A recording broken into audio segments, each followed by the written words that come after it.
Segunda de Pedro. El versículo inicial declara que Pedro escribió esta epístola. Segunda de Pedro 1, versículo 1, nueva traducción viviente. Yo, Simón Pedro, esclavo y apóstol de Jesucristo, les escribe esta carta a ustedes, que gozan de la misma preciosa fe que tenemos. Esta fe les fue concedida debido a la justicia e imparcialidad de Jesucristo, nuestro Dios y Salvador. Lugar y fecha. Esta epístola fue probablemente escrita en el 67 después de Cristo desde Roma. Pedro parece haberla escrito muy poco antes de su muerte. Segunda de Pedro 1, versículos 13 al 15. Nueva traducción viviente. Y es justo que deba seguir recordándoselas mientras viva. Pues nuestro Señor Jesucristo me ha mostrado que pronto tendré que partir de esta vida terrestre. Así que me esforzaré por asegurarme de que siempre recuerden estas cosas después de que me haya ido. Según la tradición, Pedro fue martirizado en Roma en el 67 después de Cristo. Propósito. Había ciertas verdades que Pedro pensaba que estos creyentes debían conocer. Se daba cuenta de que no estaría con ellos mucho más tiempo, y, por ello, quería recordarles ciertas importantes verdades.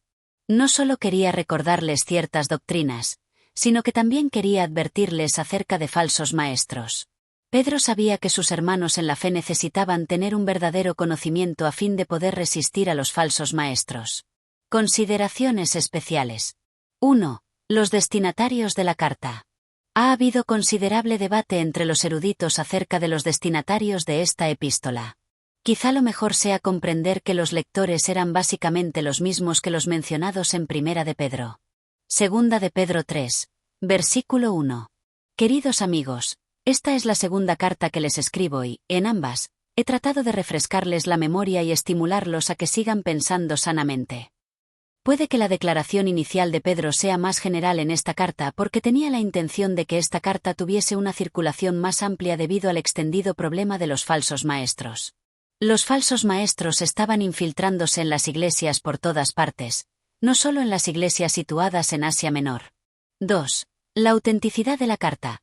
Ningún libro del Nuevo Testamento ha sido más intensamente debatido en cuanto a su paternidad y su puesto en el canon de las Escrituras que la carta de Segunda de Pedro. Hay menos evidencia externa. Evidencia en base de los escritos de los padres de la Iglesia y de los concilios eclesiásticos. Respecto a la paternidad petrina de esta epístola que acerca de la paternidad tradicional de cualquier otro libro del Nuevo Testamento. No obstante, a pesar de estos hechos, y a pesar de las opiniones de muchos académicos, hay buenas razones para creer que este libro fue escrito por Pedro y que pertenece al cuerpo de las Escrituras del Nuevo Testamento. Aunque no hay abundancia de evidencia externa acerca de la paternidad petrina, hay alguna. Algunos padres de la Iglesia citaron de ella y creían que Pedro la había escrito. Cuando Segunda de Pedro fue aceptada como canónica por los concilios eclesiásticos en el siglo IV, fue hecho a sabiendas de las objeciones suscitadas contra ella. Por ello, podemos tener la confianza de que la evidencia era bien clara como para vencer todas las dudas razonables. La evidencia en el libro señala a Pedro como el autor. El autor afirma ser Pedro. Primera Pedro dice que fue escrita por Pedro, y Segunda de Pedro dice que fue escrita por Simón Pedro. Un falsificador no habría incluido Simón en la segunda, sino que habría copiado la introducción de manera precisa. Además, hay varios puntos de similitud en las palabras griegas que se emplean cuando se compara con Primera de Pedro. Segunda de Pedro concuerda estrechamente con Primera de Pedro en cuanto a doctrina práctica. Algunas de las diferencias que existen entre las dos cartas se pueden explicar observando que los propósitos de las dos epístolas son diferentes, y que Pedro empleó un secretario al escribir su primera carta. Primera de Pedro 5, versículo 12. Les escribí y envié esta breve carta con la ayuda de Silas, a quien les encomiendo como un hermano fiel. Mi propósito al escribirles es alentarlos y asegurarles que lo que están atravesando es en verdad parte de la gracia de Dios para ustedes. Manténganse firmes en esta gracia. Pero escribió la segunda carta por sí mismo. La evidencia interna señala al hecho de que ningún documento del Nuevo Testamento se parece tanto a Primera de Pedro como Segunda de Pedro.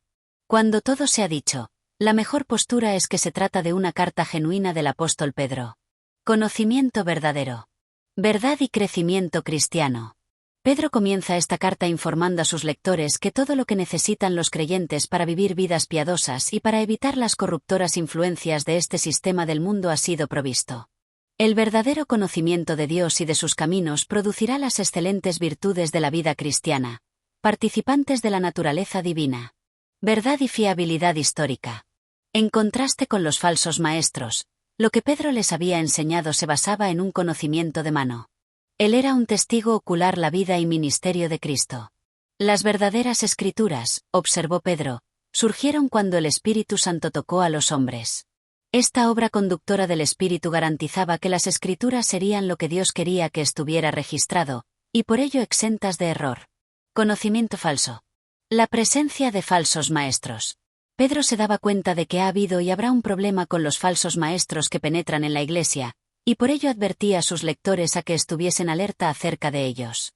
Los tales seducirían con éxito a algunos a que siguiesen sus caminos. El juicio de los falsos maestros. Los enemigos de la verdad de Dios harán frente al juicio de Dios. Pedro ilustra este hecho en base a la experiencia de los ángeles caídos, del mundo de la época de Noé y de las malvadas ciudades de Sodoma y de Gomorra. Las características de los falsos maestros.